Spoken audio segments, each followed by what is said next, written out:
So in particular, this site, which was kind of a derelict brownfield site beforehand, it's about kind of bringing the site into the 21st century. It's about meeting our commitments to becoming net zero.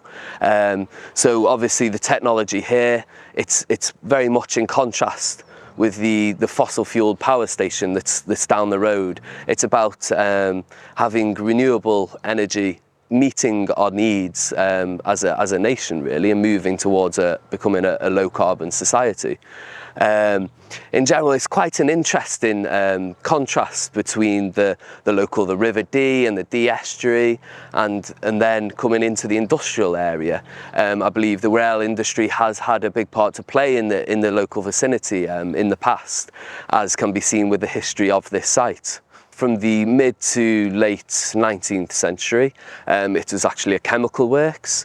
By the end of that century, it had become disused, and then I believe it became a timber yard. And then towards the mid 20th century, it was used as a wagon works. So that was used for the kind of decommissioning and repair of trains and their carriages. Towards the end of the century, it became a derelict site, essentially. Former structures were demolished, and then the site eventually became owned by Flintshire County Council. The area itself, I was quite surprised that there's so many businesses, especially over the industrial estates, heading back towards the 56. You've got sort of Saltney, we've got businesses we deal with on there, D-side. I was quite surprised how much commercial business there is. So the benefits would be, for this site, we signed a power purchase agreement, or a PPA. So this means that any electricity generated at the site is sold to supplier, and this revenue stream really helps maintain council services.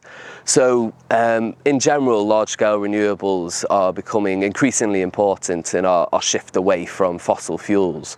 And going forward, they'll be increasingly important for energy security, which obviously can be seen as the importance of that with the turbulence of the wholesale energy markets over the past year to 18 months. I think the feel for it being down here, and it's not just your sort of concrete industrial estate, it's more of a feature, and there is a variety of, say, when you're out, you can go for a walk on your lunch. People have sort of walked the dogs after work and things like that. We like to see it as the local authority kind of actively pursuing its commitment to becoming net zero carbon by 2030, as mandated by Welsh Government as well. And we also feel that it's a good use of an otherwise brownfield site. So brownfield in this instance meaning that it's land that's been previously developed upon. There were no other plans for the site, so it made sense to earmark it for solar photovoltaics. And also, because of wildflower seeding undertaken at the site, it's a positive biodiversity enhancement of the site. And also, once the panels come to the end of their life, they can be removed with little to no impact on the site. Well, the company's been here for over 60 years, well, coming up to the 60th year now, and we are looking to expand on the site next door as well. We bought that site.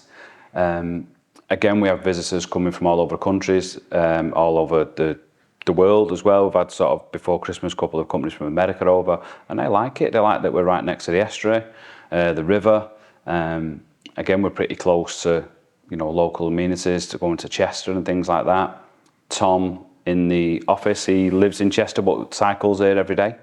He uses cycle paths, and even like the local at lunchtime, especially when we've had the decent weather, we'll take a walk down through the nature bit up to the shop and what have you.